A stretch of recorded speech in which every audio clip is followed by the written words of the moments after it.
Magandang umaga po sa ating lahat. Tayo po ngayon ay nasa muling morning devotion natin, TLA, Think, Listen, and Act. Ang ating pong text ay makikita sa Efeso chapter 3 verses 14 to 21.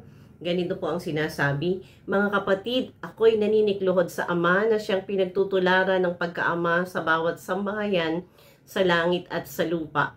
Hinihiling ko ayon sa kanyang kayamanan at kadakilaan na palakasin niya ang inyong buhay espiritual sa pamamagitan ng kanyang espiritu.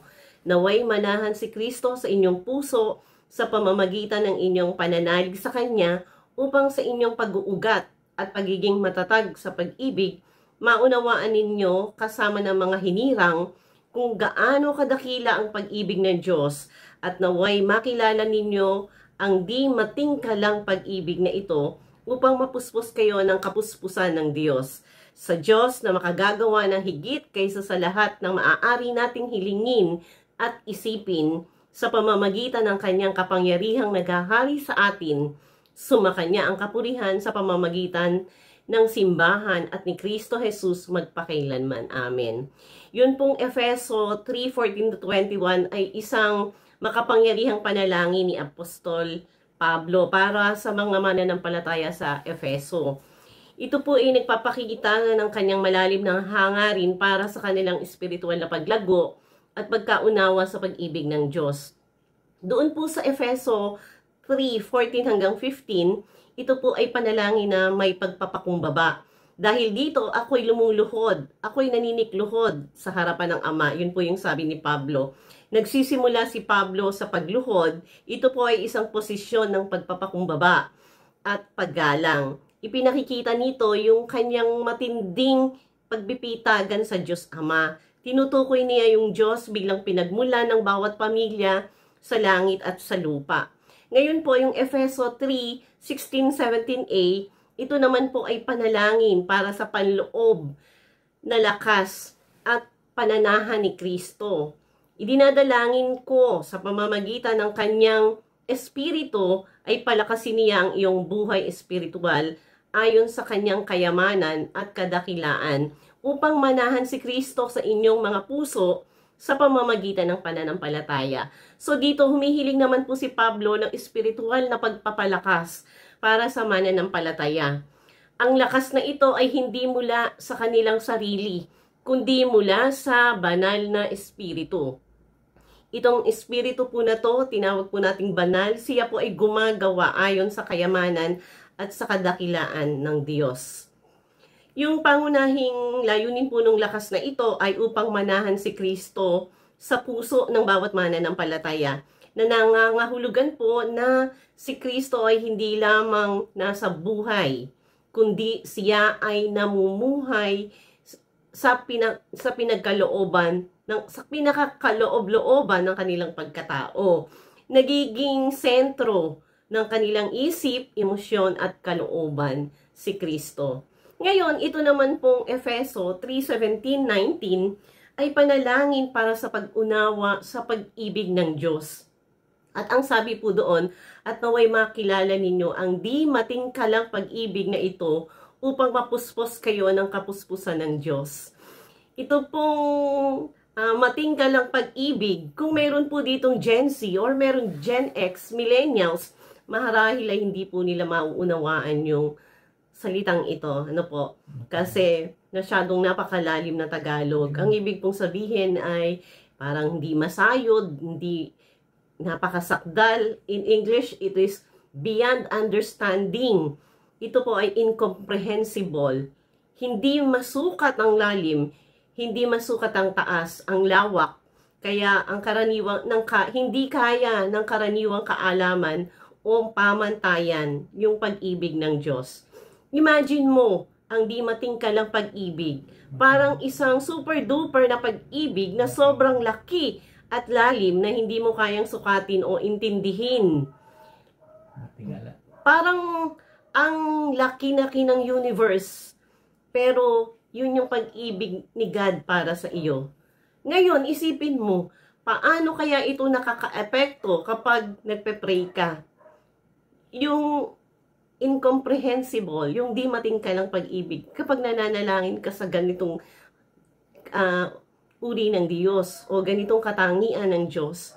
Siyempre, number one, kung lumalapit ka sa ganitong uri ng Diyos, ikaw ay confident. Confident ka sa Kanya dahil alam mo na mahal ka ni God, pwede kang mag-pray ng may kumpiyansa. Hindi ka matatakot, hindi ka mahihiya. Parang nakikipag-usap ka lang sa best friend mo na alam mong gusto kang pakinggan at laging nandiyan siya para sa iyo. Kaya sabihin mo lahat ng nasa puso mo, walang tinatago. Pangalawa, lakas ng loob mong humiling.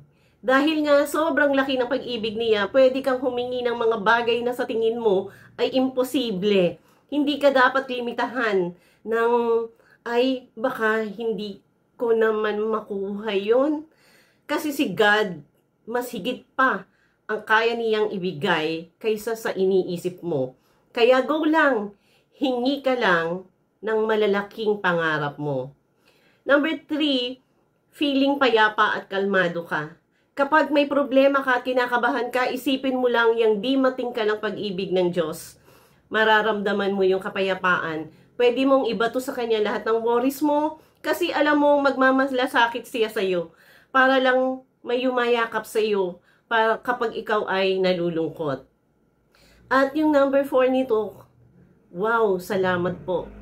Kapag naiintindihan mo kung gaano kakamahal ni God, ang pagdarasal mo ay hindi lang puro, sana ganito po ang ibigay mo, sana ganyan po ang ibigay mo sa akin. Mas magiging puro pagpapasalamat. Magiging thankful ka sa lahat ng blessings, malaki man o maliit. Hindi ka lang humihingi, kundi nagpapasalamat ka din kung sino siya, kung sino yung Diyos na kinakausap mo. At number 5, gusto mong ibahagi. Siyempre, kapag na-experience mo yung super duper na pag-ibig ng Diyos sa iyo, gugustuhin mo ring ibahagi iyon sa iba. Kaya pag magdarasal ka, hindi puro yung sarili mo lang iniisip mong ipagdasal.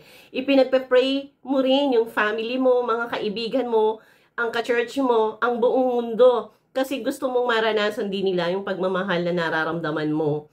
At siyempre, lastly, kung ang pag-ibig na to ay di matingkala, hindi ka madaling sumuko.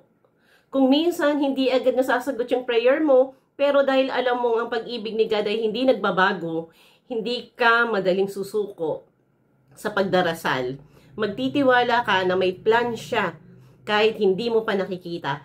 Basta patuloy ka lang mag-pray. Sa madaling salita, dahil sa di matangkalang pag-ibig ni God, ang pagdarasal mo ay nagiging parang cool conversation mo lang sa tatay mo na mahal ka at gustong-gusto kang bendisyonan ng higit pa sa inaakala mo. Kaya ang ending nga po ng kabanata na ito ay isang benediction, isang doxology. Ang sabi po sa Diyos na makakagawa ng higit kaysa lahat na maaari nating hilingin at isipin sa pamamagitan ng kanyang kapangyarihan na naghahari sa atin. Sumakanya ang kapangyarihan, kapurihan sa pamamagitan ng simbahan at ni Kristo Jesus magpakailanman. Amen. Tayo po ay manalangin. Aming banal na Diyos, nagpupuri, nagpapasalamat po kami sa magandang araw na ito na ipinagkaloob mo sa aming buhay at kalakasan. Salamat po sa bagong umaga na ipinagkaloob mo. Salamat po Panginoon sapagkat ipinapaunawa mo sa amin yung napakalawak, napakataas, napakalalim na hindi namin Panginoon halos masukat na pag-ibig mo. Kaya po sa pamamagitan ng panalangin ay may assurance kami na kami lumapit sa iyo ng buong pag-asa. Makakalapit kami upang hilingin kahit yung tinitingnan namin mga imposible sapagkat sa iyo ang lahat ng bagay ay kaya mong gawin. Salamat po Panginoon at humihiling kami na nawa po ay lagi mo kaming patnubayan lalo na po sa buong maghapong ito sa aming kakaharapin. Patuloy po na kami lalong maging mapagpasalamat at kami ay kumilos o Panginoon na may pag-ibig sa aming kapwa sa buong maghapong ito. Basbasan mo po ang bawat isang sambahayan kung saan kami kabilang. Basbasan mo po ang aming iglesia. At Panginoon, kine-claim po namin ng lahat ng mga bagay ay ipagkakaloob mo ayon sa iyong plano, sapagkat alam namin, Panginoon, na napakamahal mo ang bawat isa sa amin. Kaya sa aming pananalangin naroroon ang aming pagtitiwala na ipagkakaloob mo po ang lahat para sa amin na iyong mga iniibig. Ito po yung aming pasasalamat sa tanging pangalan ng aming Panginoong Jesus. Amen. Magandang umaga po.